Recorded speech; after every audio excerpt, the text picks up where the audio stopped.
Hmm. Oke, Assalamualaikum warahmatullahi wabarakatuh. Waalaikumsalam warahmatullahi wabarakatuh. Oke, selamat malam rekan-rekan semua. Selamat malam Pak Jenan Alamsyah, MKOM selaku dosen pengampu mata kuliah kompleksitas algoritma. Kami dari kelompok 5 akan mempresentasikan proyek akhir mata kuliah kompleksitas algoritma yang berjudul Implementasi Algoritma Brains and Bone dalam Optimasi Alokasi Resource Talent. Saya di Balai Hujan bersama rekan tim Muhammad Rifki dan Rezik Maulana Yusuf akan menunjukkan bagaimana matematika dan algoritma dapat menjawab tantangan nyata di industri kreatif. Oke, penjelasan berikutnya akan disampaikan oleh rekan saya, Muhammad Rifki. Dipersilakan. Oke, yang pertama, apa itu digital agency? Agensi adalah bisnis berbasis jasa yang menangani berbagai proyek kreatif seperti web, sosmed, dan desain secara simultan. Masalah utama dari dunia agensi ini, satu, keterbatasan resource, yaitu jumlah tenaga ahli yang terbatas. Dua, variabel biaya, setiap talent memiliki tarif dan efisiensi yang berbeda. Dan juga goals, bagaimana mendistribusikan proyek agar profit perusahaan maksimal. Mengenal algoritma branch and Definisi dari algoritma ini adalah metode desain algoritma untuk menyelesaikan masalah optimasi kombinatorial dengan cara mengeksplorasi state space tree. Komponen utama dari algoritma ini yaitu satu, branching atau percabangan, membagi masalah menjadi submasalah yang lebih kecil atau membentuk pohon. Kedua, bounding, batasan, menghitung nilai estimasi profit atau cost dari sebuah cabang. Yang ketiga, pruning, pemangkasan, menghentikan penelusuran pada cabang yang nilainya sudah pasti lebih buruk dari solusi terbaik yang ditemukan saat ini.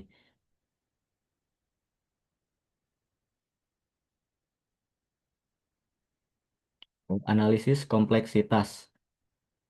Greedy, algoritma greedy dan brute force. Brute force memiliki jumlah kemungkinan kombinasi naif yang sangat besar. Sedangkan Brains and Bone, BNB menggunakan pruning untuk memangkas ribuan jalur yang tidak relevan secara dinamis. Greedy juga hanya mencari keuntungan lokal sesaat atau lokal optimum, sedangkan Brains and Bone, BNB menjamin hasil akhir maksimal secara menyeluruh global optimum melalui evaluasi semua cabang potensial. Untuk materi selanjutnya akan dilanjutkan oleh rekan saya.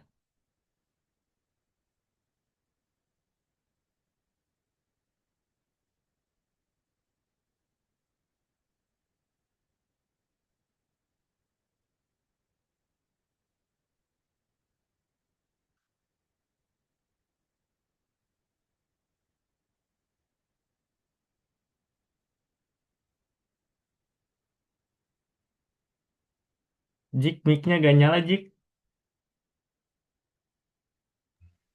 Edit tuh, edit, Mas.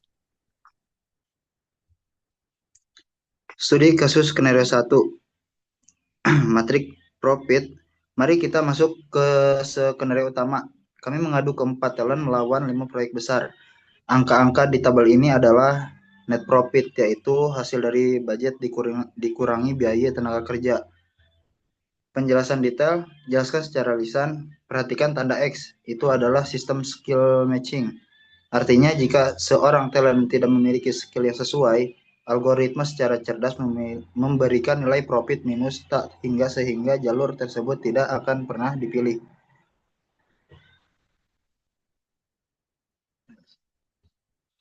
Visualisasi stack phase tree. Ini adalah algoritma kami berpikir jalur kiri menunjukkan alokasi yang menghasilkan 34 juta di jalur kanan. Algoritma menemukan angka yang lebih rendah karena kita sudah mempunyai solusi 34 juta, maka seluruh cabang di sisi kanan langsung di brunette atau dipangkas secara tidak mungkin melampaui hasil terbaik.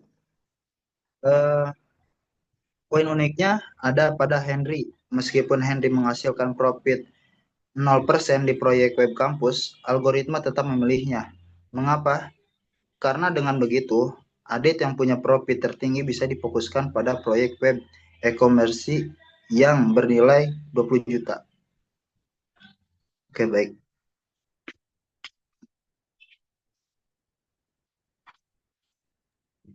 Oke, berikutnya implementasi kode dengan Python.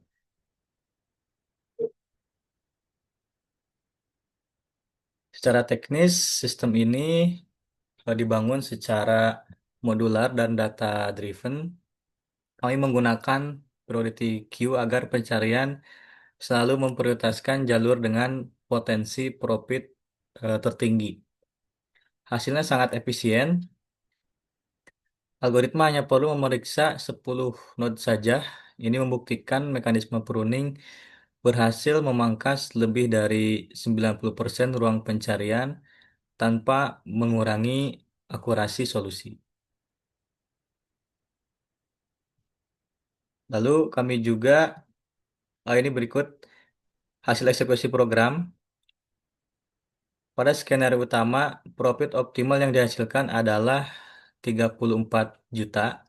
Kami juga menyertakan extended case alias skenario lain sebagai verifikasi tambahan. Ini membuktikan bahwa codingan ini bersifat fleksibel dan dinamis sehingga siap menangani berbagai variasi data proyek lainnya dengan hasil yang tetap presisi. Oke, kesimpulannya, alokasi paling optimal atau paling menguntungkan alias paling cuan yaitu Adit mengambil proyek web e-commerce, Rosa mengambil proyek rebranding, Budi di logo company, dan Hendry di web campus dengan total profit bersih 34 juta. Implementasi ini membuktikan bahwa dengan kompleksitas algoritma yang tepat, masalah manajemen resource yang rumit di dunia nyata dapat diselesaikan secara presisi, cepat, dan tentunya menguntungkan. Oke, demikian presentasi dari kelompok kami. Oh, tadi ya kode lengkap sudah kami push ke GitHub, linknya di sini. Oke, sekian. Mohon maaf bila ada kesalahan dalam penyampaian presentasi. Terima kasih atas perhatiannya. Assalamualaikum warahmatullahi wabarakatuh.